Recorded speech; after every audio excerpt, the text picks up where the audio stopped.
Minnesota to the hills of Tennessee, across the plains of Texas. Two great gentlemen. Thank you very much, and thank you all. Please sit down.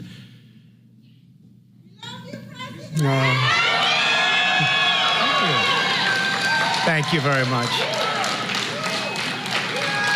And I want to thank Representative Donalds. There's somebody with a future. I don't know if I'd trade him that future for the age. I'd love to pick up that age. That was a good age, but he's got a tremendous future ahead of him. And a very special thanks to Matthew Charles. I saw him on television the first time when he had so much difficulty trying to get something that he was really entitled to. And I looked at that smile. That smile is infectious, and he's a great gentleman, and we're very proud of him. And I'm very proud of being involved with criminal justice reform and getting it done, getting it passed. And we had a lot of votes that normally wouldn't have gone that way, and they really, they were pushing me, some of them, at the end. And we have some of the folks here, Tim Scott, Lindsay, they're here, but I'm going to introduce them in a little while. But we had tremendous help. This was a bipartisan bill. We had a lot of support on both sides. And people that you would have least suspected really helped us a lot. So they've been trying to get this passed for many, many years. But to everyone at the 2020 Bipartisan Justice Center, it's my great privilege to speak with you today and my true honor to receive the Bipartisan Justice Award. I am very, very grateful for that, and it will be at a very high level in the Oval Office, a place called the Oval Office. Have you heard about that? It'll be right in the Oval Office with me. I'm very proud of it. Thank you. I also want to thank everyone from one of our nation's incredible HBCUs. I've been working with them. Benedict College. We know Benedict College. And especially your very dynamic president, Dr. Rosalind Clark Artis. Where is you? Where is Doctor? Where are you? And the outstanding students who are joining us today. You are outstanding, and you have a tremendous future. Thank you. Thank you all. Thank you. We're thrilled to be on your campus and to celebrate all that we have achieved together and to discuss the actions that we're taking to build a future of safety and opportunity and fairness for all Americans. 4 years ago, 20 African-American Republicans and 20 African-American Democrats founded the 2020 Bipartisan Justice Center to advance the cause of criminal justice reform. And I'd heard about it for so long, and it was going nowhere. But they all got together. And you fought to fix a broken system. You sought to confront inequality and stop injustice. And you worked to restore hope and optimism where they are really needed the most and where there was very little. With your help, last year we brought the whole country together to achieve a truly momentous milestone. They said it couldn't be done. Past administrations had tried and failed. Some didn't try very hard, I will say that. But they tried and they failed. After years of waiting, we assembled a historic coalition, and it was indeed historic. We had them so liberal you wouldn't believe it, and so conservative you wouldn't believe it. And they got together. I said, how did we do that one? But it was a beautiful thing to watch. It really was. And we rallied activists and faith leaders and law enforcement and lawmakers alike. We worked across party lines very strongly. After all of the work and effort, we passed the bill, and I proudly signed it into law, the most significant criminal justice reform in many generations. We call it the First Step Act. I sort of like the idea of just calling it criminal justice reform. But first step is good because that allows a second step and a third step, and that's okay, because we can go there too. But the First Step Act proved that we can achieve amazing breakthroughs when we come together as a nation and we put the interests of our citizens before the interests of any political party. Since we passed this landmark legislation, 10 states have followed our lead, and passed legislation that takes critical steps to advance criminal justice reform at the state level. We gave it a beautiful stepping stone, and some states have come and they've really taken it to a level that you'd be very proud of. And it's only because of what we did that they were able to do it legally and in many other ways. So I want to say congratulations to all of the leaders here today from Arizona, Florida, Louisiana, Mississippi, Missouri, Michigan, Nevada, Oklahoma, Oregon, and Tennessee. Congratulations, great job, really great job.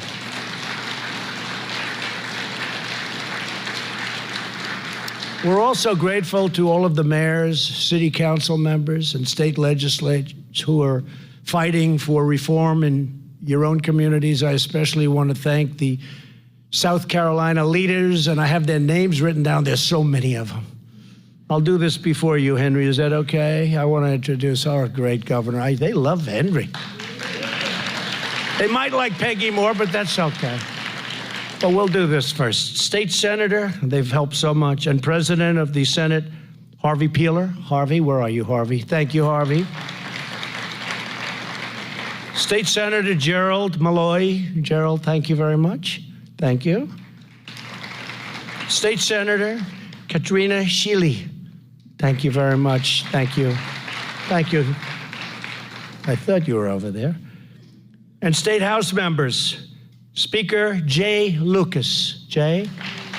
Thank you, Jay. Thank you, Jay. Majority Leader Gary Simrill. Gary, thank you. And all members, Brandon Newton, Mike Burns, Bill Chumley, Peter McCoy, Celeste Davis, Chris Murphy, Bobby Cox, Alan Clemens. I want to just thank all of you for being here, and I'm sure that we probably left some out and they'll never speak to me again, you see? But all we can do is try. I have all these names written down, and they've worked very hard, and I said they really have to be mentioned because they've been tremendous supporters of all of us. So thank you all for being here. We appreciate it. Thank you. With us this afternoon is a very special friend of mine. He was with me from day one, before it was fashionable. And he picked a winner. It's like going to a horse race, isn't it? He picked a winner. But he had good feelings, and he was a tremendously loyal friend, and he's a great governor, and he's become more and more popular. I never want to see his approval rating go above mine. Otherwise, we'll have to come in and give it one slightly negative speech about Henry McMaster. Thank you, Henry.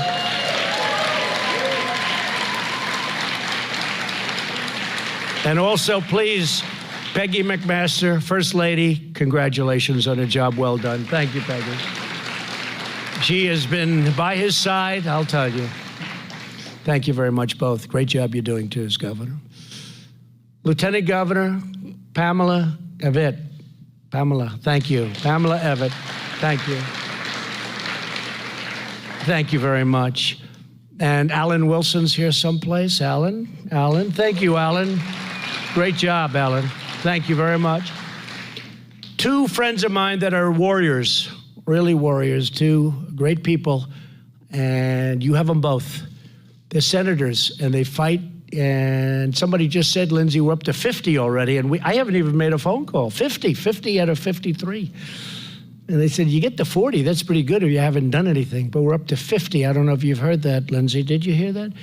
And Tim said that was going to happen. But two really great men. They love your state, and they love the people of this country. They love our country. Lindsey Graham and Tim Scott. Could you please stand? Thank you, fellas. Thank you. All I can say is thank goodness they're on my side. Because if they weren't, I'd have big trouble, right? They're warriors. They really are. They've done so many different things, tax cuts and all of the things we've done for our military and choice, military choice. They were right in there, and Tim and Lindsay, you never let the people down. Forget about me. You never let the people down. Thank you very much. Great job. And Representative Ralph Norman, I want to just mention he's been a friend of mine. He's been a warrior. Very popular guy. But we learned a lot because Ralph had one election. He was so far ahead that everybody said, hey, let's not vote. He's going to win too easily. We can never let that happen again because he won. But it was a little closer than we thought. Everybody stayed home. We can never let that happen. So we always have to pretend we're 1 point behind, right? But he is a fantastic man, and he's been incredible, and he's really a popular person in South Carolina. And Joe Wilson. Joe, thank you. Thank you, Joe. Joe is an incredible guy, been with us from day one, I think, Joe, right? Day one, and he loves this state, and he loves our country. Thank you very much, Joe. Great job. Appreciate it. And Columbia Mayor Steve Benjamin. Steve, thank you very much. Steve. Thank you. Thank you, Steve. Great job. Thanks also to my good friends, Pastor Darrell Scott and Kareem Lanier. Where is Darrell? You talk about a warrior. This guy.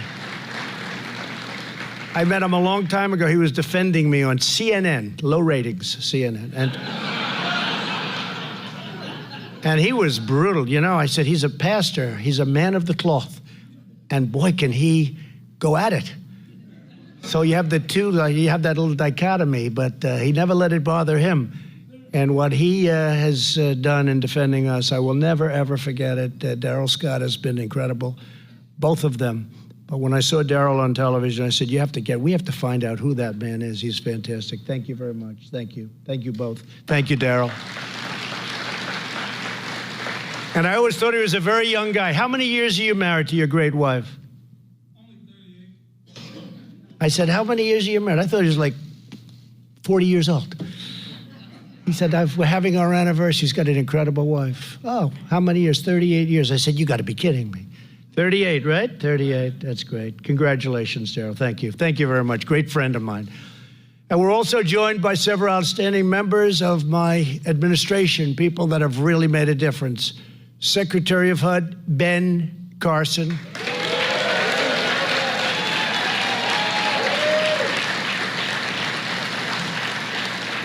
A man that has had more impact on investment in various cities and inner cities and people that really need help. An incredible, inspirational man, a unbelievable athlete, and somebody that's done a job that we can't even believe what a great job he's done. Because opportunity, you know, I don't know if you go see what's happening with opportunity zones. I don't think there's ever been anything like it. And I have to give Tim Scott a lot of credit for that, maybe all of it. You know, I go around, I talk about Tim Scott with a not that familiar, and I say, yeah, there's a senator from South Carolina. I could be in the other parts of the country. Tim Scott, and they come to me, why did you mention Tim Scott? Why didn't you take more credit? I said, because honestly, it was his idea. We got it done together, but it was. And Tim, I don't think we could have picked a better person than Scott Turner to make our vision come true. It's the hottest thing there is. I don't think there's been anything like it. So, fantastic job. What a job. Jonathan Holyfield, who's with me, and J. Ron Smith, who's with me and been with me for a long time. I want to thank you both. I know J. Ron was back here. Where's J. Ron? He was back here. There he is. He never wants credit. You know, usually he'll stay back there, and I don't want you ever to be. I want you to be right where you should be. But you are, what a job you guys have done. Thank you very much. And a very special thanks to someone who worked tirelessly to get this law passed. You know, I've always said, I think I was telling Tim before, and I pulled Lindsay aside. I said, you know, I think he's a liberal. He could be a liberal. Jared Kushner, he could be a liberal.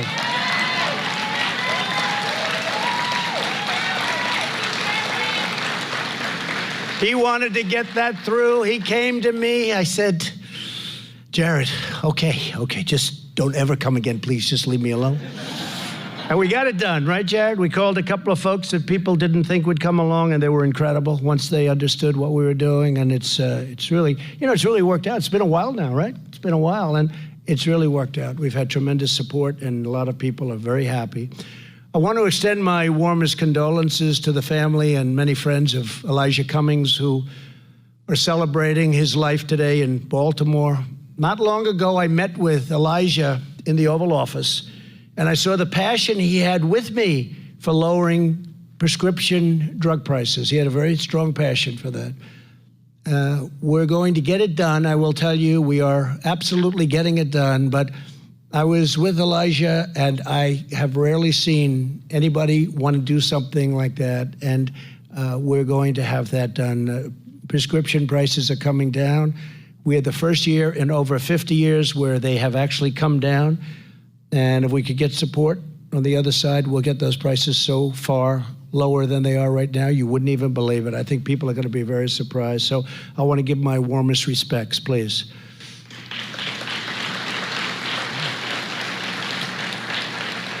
Every African-American leader here today, we have a lot of great leaders from all parts of our country, is very proud of a noble heritage.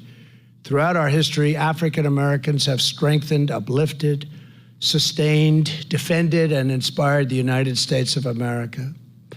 At the founding of our republic, African American heroes gave their lives for the cause of independence. In the next century, leaders like Sojourner Truth and Frederick Douglass escaped the evil of slavery and fought for the ideals enshrined in the Declaration of Independence, that we are all created equal and that our rights come from God. True. In the 20th century, African American churches, civic organizations, and HBCUs, like this one, this great one that we have right here, it's a beauty. It's a nice auditorium too, by the way, I have to say. Go to a lot of places. This is one of the nicer ones. Do you mind if we come back?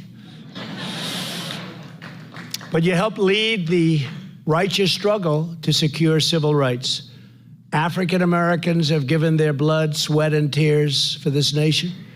You're entitled to a government that protects your families, your jobs, your safety, and that always puts American citizens first.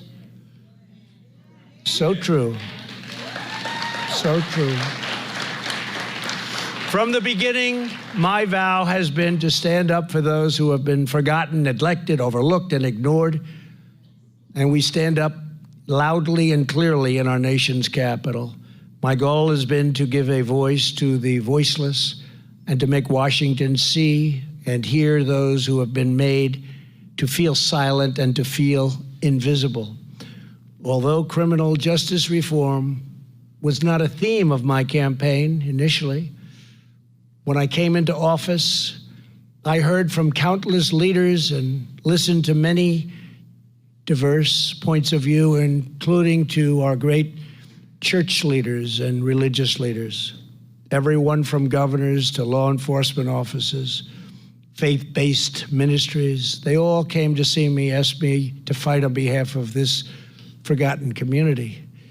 I knew criminal justice reform was not about politics. To this day, not sure that what I did was a popular thing or an unpopular thing, but I know it was the right thing to do.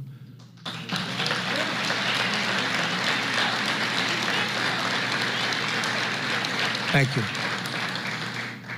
Last year, Kim Kardashian West and Kanye West, they came to see me, and really good people, they really are.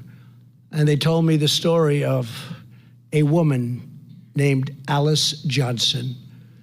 Alice had already served 22 years for a first-time nonviolent drug offense. And she was going to be in prison for, it looked like, at least another 28 years. It's her whole life. During her time in prison, Alice became a minister and mentored fellow inmates. She's an incredible woman.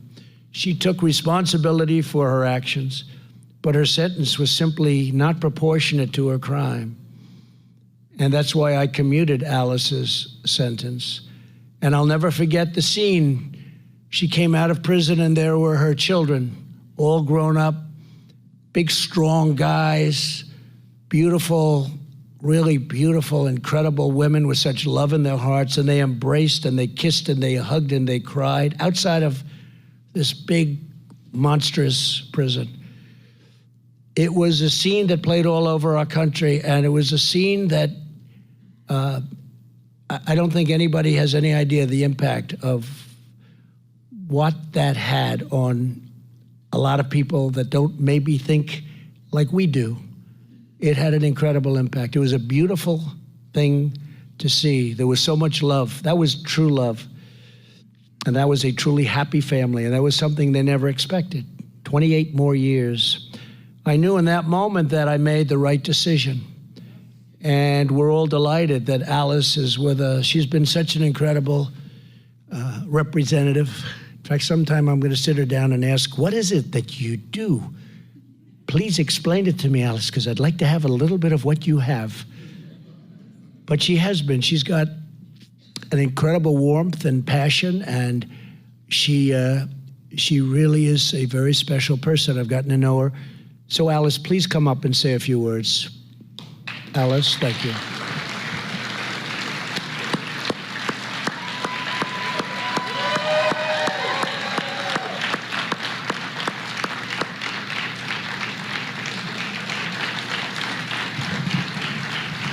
Thank you, darling.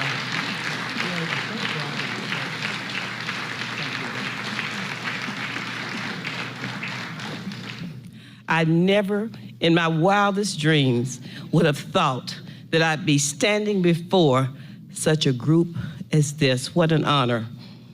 Being incarcerated, separated from my family for 22 years, almost 22 years, was one of the hardest challenges of my life.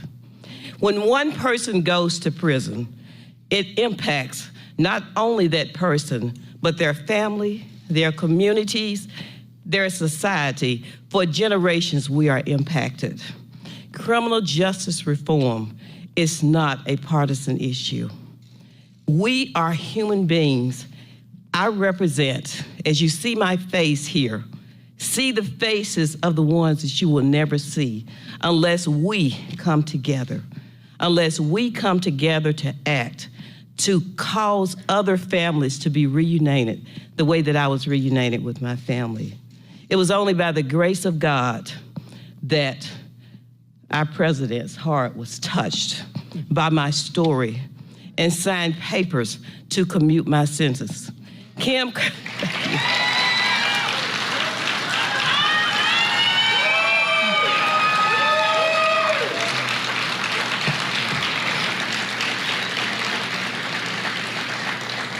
And I want to thank all of you for the warm reception that I have received since I came home. I think that my story touched so many who saw it, who read about it, who heard about it, because we are just regular people. When I came home, I didn't come home as an ex-felon. I came home as a returning citizen. So I just want to say thank you again for all of the work that is being done. I thank all of our legislators who have come together and put aside all of their political differences to work on this very important issue, because this truly has become a movement, and it is one that we as returning citizens would not allow you to forget those who have been left behind. Thank you. Fantastic. Thank you, darling.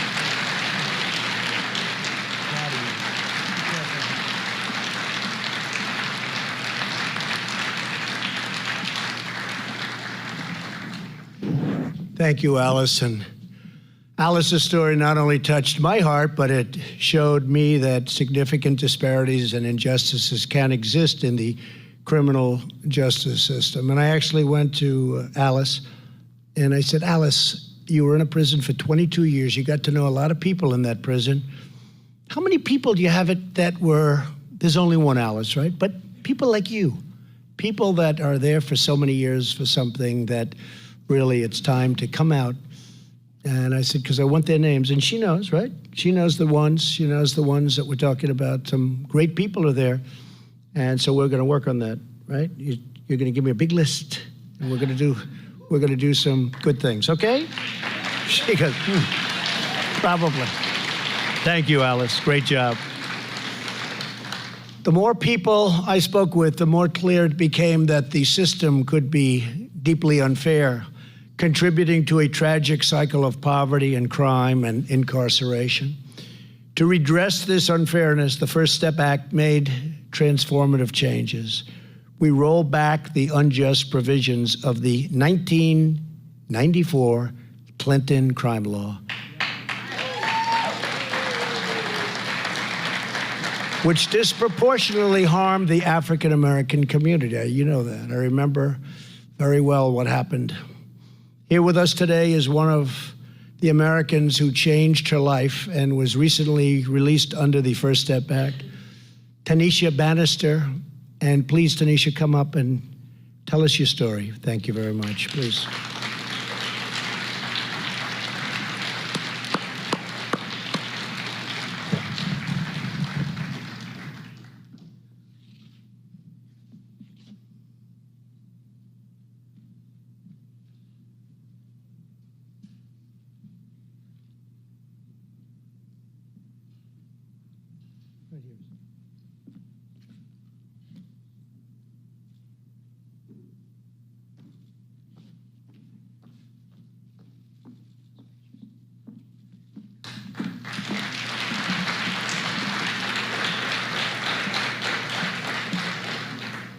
As the President of the United States says, my name is Tanisha Bannister.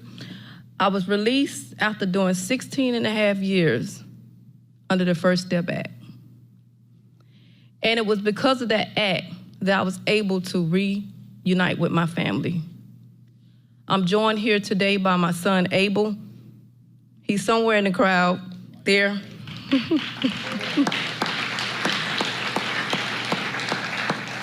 I want to thank all the political leaders and the organizations that helped push this act.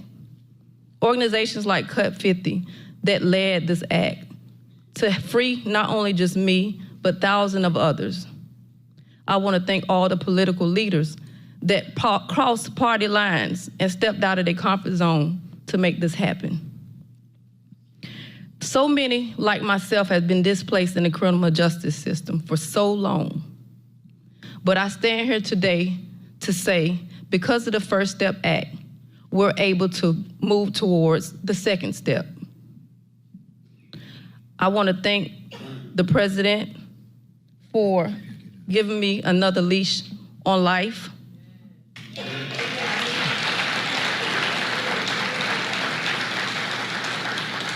If it wasn't for you, Mr. President, I'll still be serving 5 years in prison.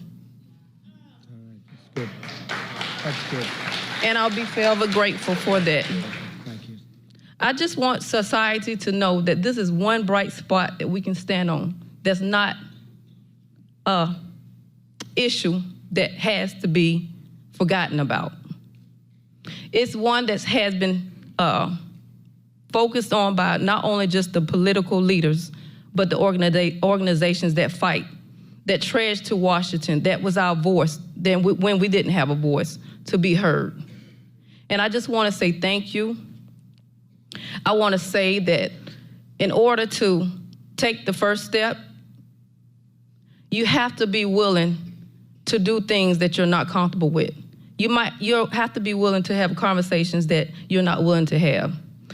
For decades, the criminal justice conversation has been a hard conversation to have, almost non-existent. It was all about the political leaders thinking about who can be tough on crime, who can lock up the most and throw away the key. It dehumanized. But I'm standing here today saying this is what a second chance looked like.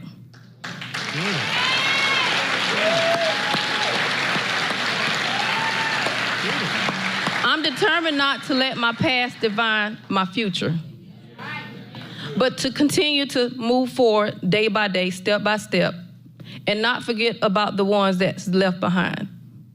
There's still work to do, but what I can say is on this day, a change has been made, and we're looking forward to things to come in the near future. Thank you, Mr. President. Thank you, Benedict College, for having me. Thank all the political leaders and the organizations that fought for not just myself, but others like me. First Step Act not only freed thousands of people, but it helped rehabilitate us to have us ready to integrate back into society and live a comfortable life. And I just want to say thank you again. Thank you, darling. Thank you. Thank you, darling. God bless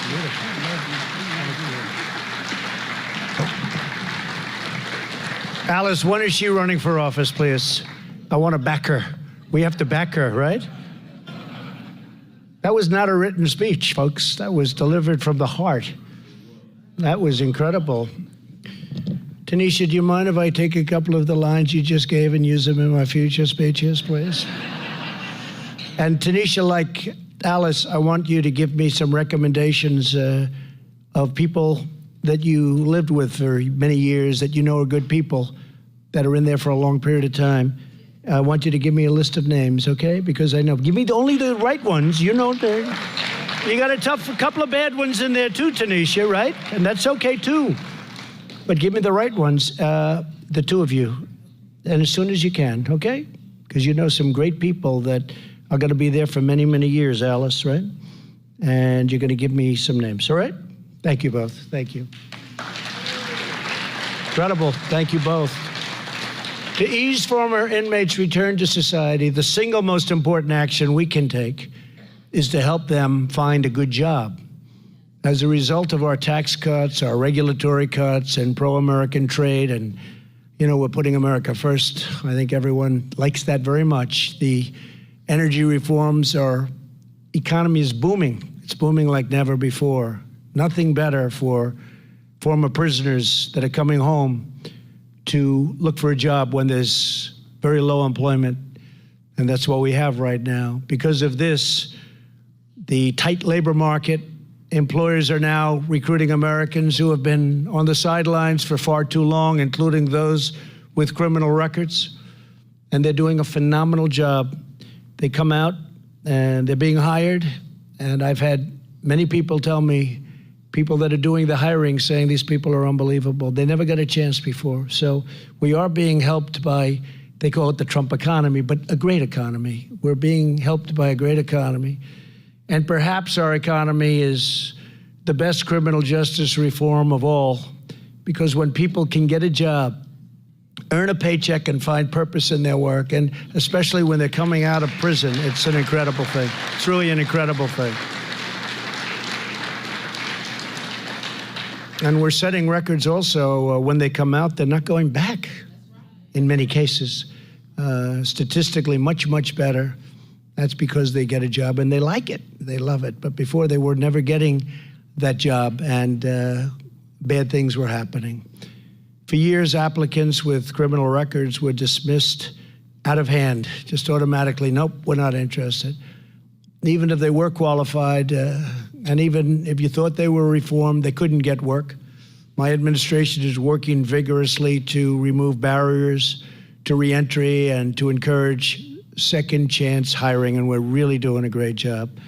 When we say hire American, we mean all Americans, every single American. That's what we want. Instead of hiring low-wage labor from overseas, we're asking companies to hire American citizens, including former prisoners who have been reformed. America is stronger and our society is brighter when everyone can contribute, participate, and join in our national revival. And that's what it is. We have a national revival going on like you haven't seen in a long time. Our two great senators, Tim and Lindsay, have been so helpful. Can't even tell you how helpful. Here with us today is Jerome Brown, who served 11 years in prison and now is a master barber. Oh, good, I can have my hair properly cut. Where's Lindsay, do you have a scissor on you by any chance? Finally, I can get a good haircut. I've been criticized for a long time.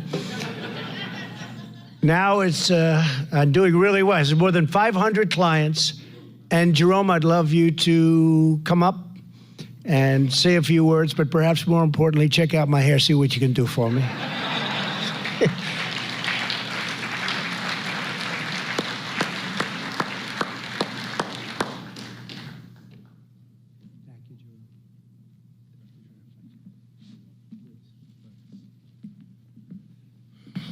First, I would just like to say thank you to the president for giving everybody a chance, because a lot of times there are people in prison and you don't really know like their goals or their, what they want in life unless they have a chance. I was kind of fortunate.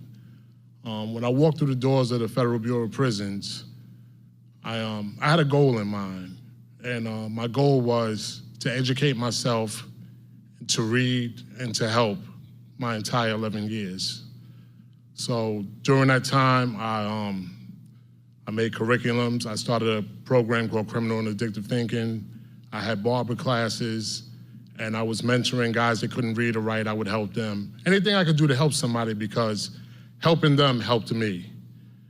And it couldn't have been done without support neither. So support from my family, my wife, Keisha. We've been married 24 years. The staff in the BOP. And now that I'm looking at the First Step Act, the president is also giving a lot of guys and women support again, because without the support, they don't have the incentive to do things positive for their life and to make a change. So for that, Mr. President, I thank you very much. You're so beautiful. Thank you very much. Thank you. My goal now is just to mentor people as much as I can. I mentor guys now to still come home. I try to show them the right way, not to give up, because a lot of people give up easily just because they have a criminal record, and they just think that's the easy way out, just to say, oh, I have a record, they're not gonna hire me anyway. One quick example, when I was in prison, I had to renew my barber's license, and for 5 years straight, New York State denied me because of moral turpitude, because of my conviction. Every year I said, I don't care, I'm just gonna spend $40 every year, and if they deny me, I'm just gonna do it every day until I get out. And eventually they approved it. And I had letters from staff and everybody that they gave me support. So it's like, you can never give up, Like I said, the support right now from the First Step Back, I think is gonna help a lot of men. There's still a lot of good men left in there and women. So my motto is just, to help one person anywhere is to help secure the future everywhere. Thank you. Thank you. Fantastic job. Thank you. Thank you very much.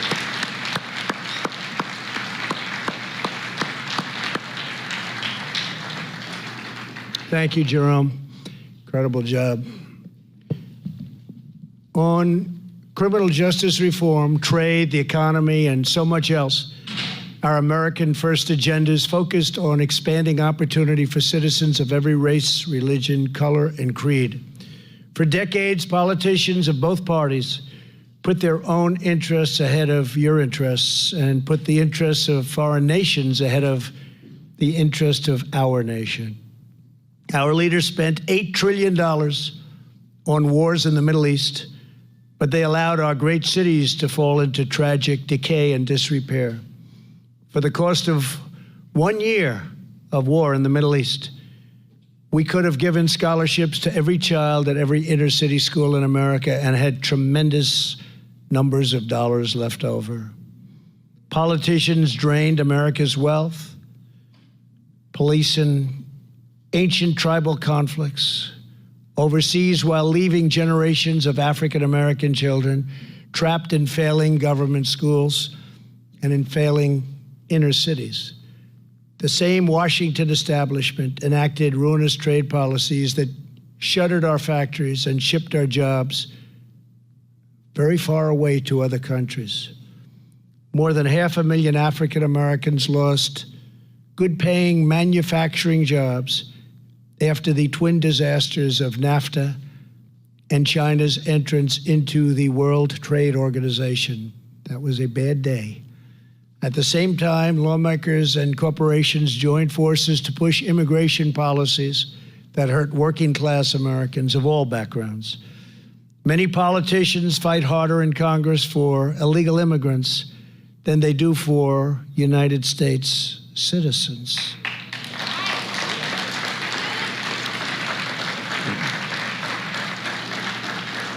My administration will always put American communities first. On issue after issue, politicians raked in cash from special interests while selling out our nation's workers and our nation's great families. Under this administration, the great betrayal of the American worker is over. After years of rebuilding, thank you.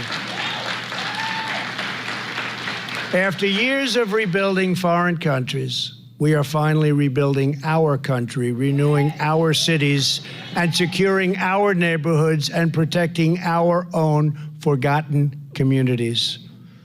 All my life, that's right, make America great. Couldn't have said it better than you did. Thank you.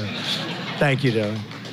All my life, I've been committed to advancing fairness and opportunity for the African American community. And today I'm here before you with the empty, and we have to say, we've had so many people with empty political rhetoric. We're doing the opposite. We're acting, not talking. People have talked. They've talked. They've talked a lot, and they've got nothing done. And we're talking about for a century. We're talking about for over 100 years. It's been all talk by a certain group of politicians and no action.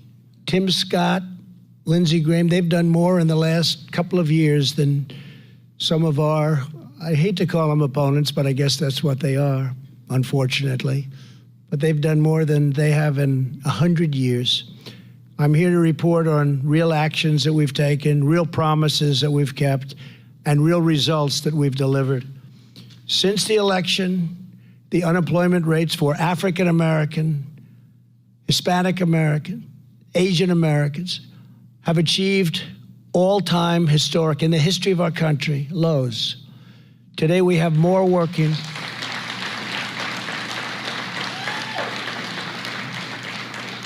Today we have people working at a level and a number, the history of our country. We've never had so many people working before, almost 160 million people, never come close. African American youth unemployment, so important, a number that 3 years ago when I was running was through the roof. It was, just incredible. It recently reached the lowest rate ever recorded. Youth unemployment, so important. African American poverty rate has reached its lowest level ever recorded in the history of our country.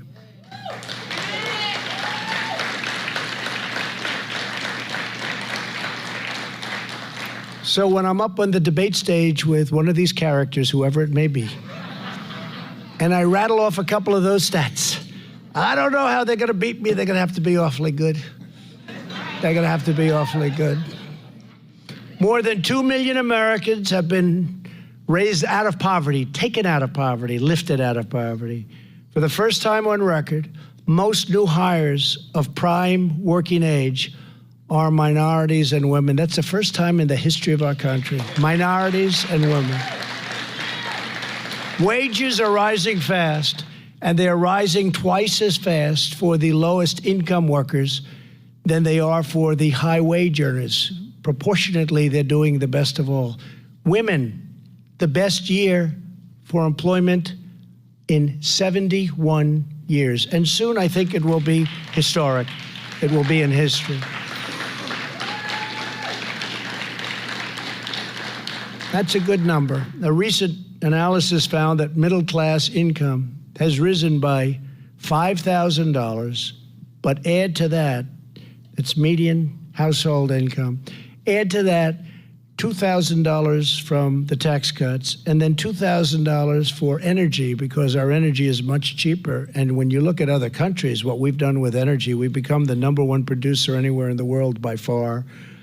And so that would be $9,000 per household, median income. Think of that, household median income. Nobody has ever come close. If you go back and you look at the Bush 8 years, it's $400 for 8 years. You go back and you look at the Obama 8 years, it's less than $1,000. And with us, it's $9,000 when you add. Think of that. And that's for 2.5 years. They stopped at 2.5. It's even better now because we're almost up to 3. I don't even know if you folks know that, but think of that statistic. $400 for 8 years, $975 for 8 years, and $9,000 for 2.5 years. I mean,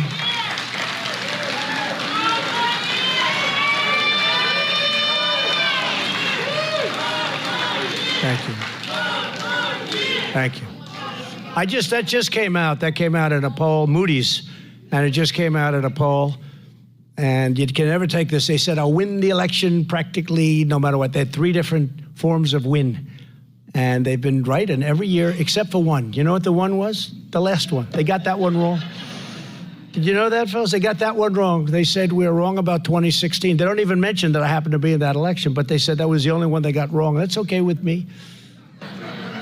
They're going to get one wrong. That was the one we wanted them to get wrong, right? But those are incredible numbers. Those are numbers that nobody would have believed possible. If I would have said that on the campaign trail, people would have said, you have to be kidding. They would have said the fake news, so you have to be kidding. He's not telling the truth, ladies and gentlemen. Well, it turned out that's far more than we even anticipated. Through our pledge to American workers, more than 360 companies have committed to providing over 14 million training jobs and career opportunities for the American worker. My daughter Ivanka works so hard on that. It's her love, it's her passion, it's incredible.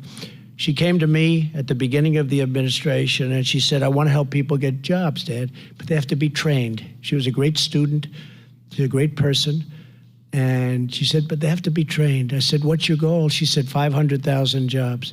She just hit 14 million. Can you believe? I said, that's Ivanka, you know?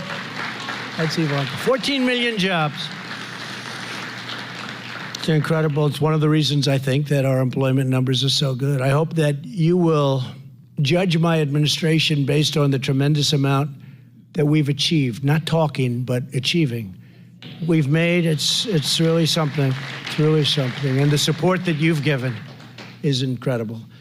We've made our nation stronger than ever before. And I'm here to tell you that we're just getting started. And we're just getting started for the African-American community, too. Please remember that. And I will say this, and I really say this with great confidence, the best is yet to come.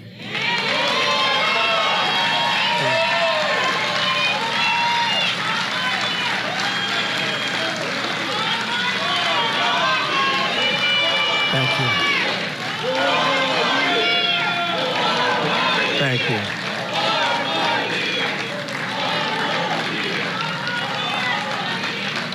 Thank you very much. Now, don't say 16 more years because you'll drive them crazy. They're afraid. They said, you know he's going to win. They said, one of these characters said, you know he's going to win, don't you? You know he's going to win. Well, no, we're going to fight. He's going to win. And then he's never getting out. He'll be here for another 4, and then another 4, another 4. We're never going to get him. So when we say 4 more years, sometimes say 16 more years, it drives them crazy. And we like doing that, don't we? But as we make tremendous strides to deliver greater economic promise to all our citizens, we'll never let up on our efforts to ensure that our justice system is fair for every single American. And I have my own experience, you know that. You see what's going on with the witch hunt. It's a terrible thing that's going on in our country. No crimes there. It's an investigation in search of a crime. It's been going on for longer than I'm in office. It's true. It happened before I even got here with, remember? The insurance policy. Strzok and Page, the lovers, the great lovers. The 2 great lovers, they talked about the insurance policy, right? That she's going to win, but just in case she doesn't, we have an insurance policy. That was long before Mueller and that whole deal. We had 18 angry Democrats that hated Trump looking at me. Spent $45 million and they found nothing. I think I could do that with almost everyone in the room, except maybe your 2 senators. I could never find it. That's why they're senators, because they're so clean, right? But in America, you're innocent until proven guilty, and we don't have investigations in search of that crime. It's a terrible thing. It hurts people very badly, and it divides the country. Innocent people are those surrounding innocent people. We're being destroyed and humiliated. We have so many people that have been hurt, destroyed, and humiliated in ways that we've never seen before in the history of our country. And we're working to put an end for everybody to horrible injustice and the horrible practices that we've seen. It's just not only here, it's in other places. It's in some pretty high places. Justice, fairness, and due process are core tenets of our democracy. These are timeless principles I will faithfully uphold as president. They're principles Republicans stand for and historically Democrats have stood for in the past. They used to stand for them. If this were a Democrat, they would never allow this to happen. They would never, ever allow this to happen. And I'll tell you, Tim Scott made the finest statement yesterday. He said, the president is innocent. Forget about due process. He's innocent. And I won't forget that statement. We have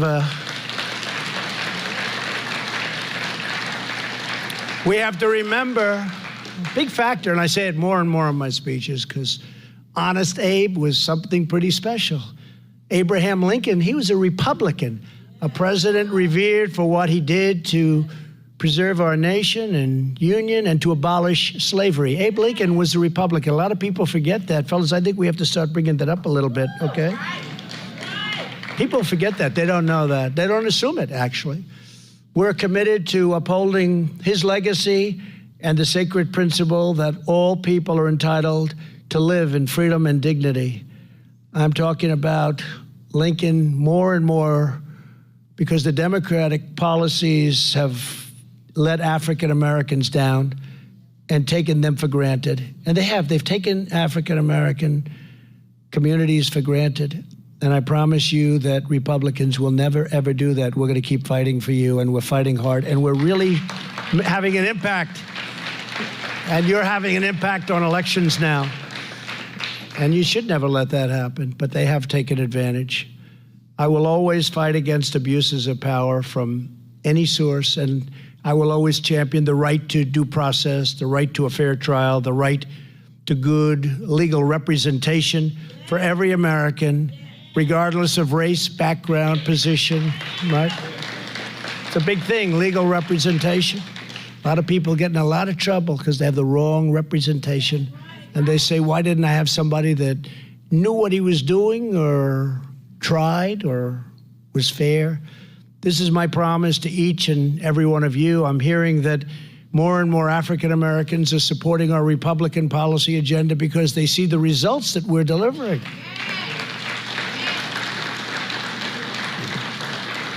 You know, during the campaign, I read a long list of things. It was a speech, regular speech, long list. Highest crime rate, African American, highest crime rate, worst housing situation, lived in the worst areas. Everything was bad, worst education. There were like 10, and I'm going over 10 things over and over and over. Highest rate of incarceration. And this is all African American. And I said to myself, probably I shouldn't say it, but I'm going to say, vote for me. What the hell do you have to lose? Do you remember that? What the hell do you have to lose? I said it. By the way, I hate to say this to you, but my poll numbers with African Americans, Tim, went like a rocket ship, okay?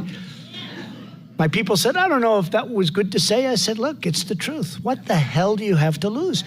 And you know what? I said it. And sometimes I take the word hell out because the fake news would say he used a horrible word. The word hell was a horrible. I said, I've heard worse than that. But it was true.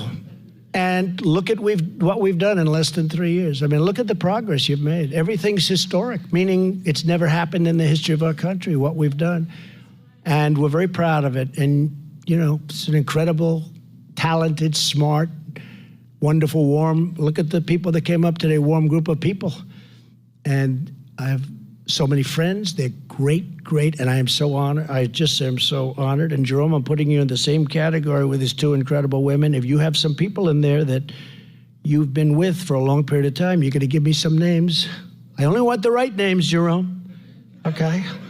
I only want the right ones, but I think it's a tremendous thing we can do. We can do a lot of great things from, it's called the power of the White House. We can do some incredible things, and we want to only do the right things.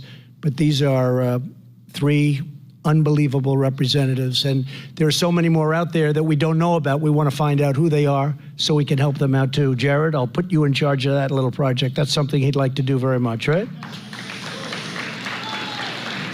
So as part of our agenda to lift up forgotten Americans, we are investing in distressed communities under the crucial provision, a very, very important provision of our new tax law. America's governors have designated nearly 9,000 communities as the opportunity zones that we just discussed, including this very neighborhood surrounding Benedict College. And you see what's happening even just around your college and in your college.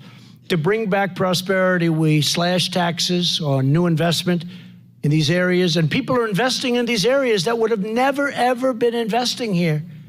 And in some cases, they're rich, and in some cases, they're not so rich, but the money is flowing into your community. 9,000 different places. And I directed every member of my cabinet to support opportunity zones in every possible way. And leading these efforts is Secretary Ben Carson, along with Executive Director of the White House Opportunity and Revitalization Council, Scott Turner. Great job. Mick Mulvaney is here someplace. Where's Mick? He's here someplace. Where's Mick? And a lot of people are here, a lot of people that have done an incredible job for this community and for the country. Within my first weeks in office, I also signed an executive order to support historically black colleges and universities by moving federal HBCU initiative to the White House, where it belongs. It's now in the White House. Over the past 2 years, we have increased federal funding for HBCUs by a record 13%. Check out the last administration. See what they did for you. Not too much. Not too much. You said it, nothing. Not much. Check it out. I don't want to get into this. I'll get myself in trouble, but I want you to check it out yourself. My administration will always treasure and protect HBCUs like Benedict College. Very important. It's very important. The story of this institution reminds us all how African-American leaders have helped America stand for what is just, noble, right, and true. Nearly 150 years ago, Benedict College began with 10 students and one great Baptist minister. Their first classes took place in a former plantation mansion. In the 1930s, Benedict students participated in one of the first civil rights campaigns in South Carolina. From the halls of this campus came American pastors and poets, advocates and athletes, innovators and entrepreneurs. In their courage, their vision, their determination, their wisdom, and their grace, they lifted up the sights of our nation and called America to greatness. They have done an incredible job. This has been an incredible institution.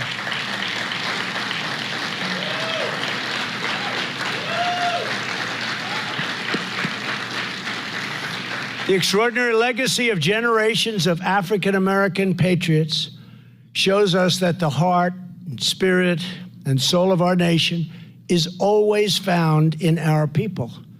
You are the source of America's strength, the captains of America's destiny, and the authors of America's future. Now, after decades of bitter disappointments and betrayals from Washington, and you have had the most bitter disappointments, more than anyone, my administration is making a decisive break with the failures of the past. We are taking on the entrenched interests, the corrupt power structures, and the rigged systems of the old status quo.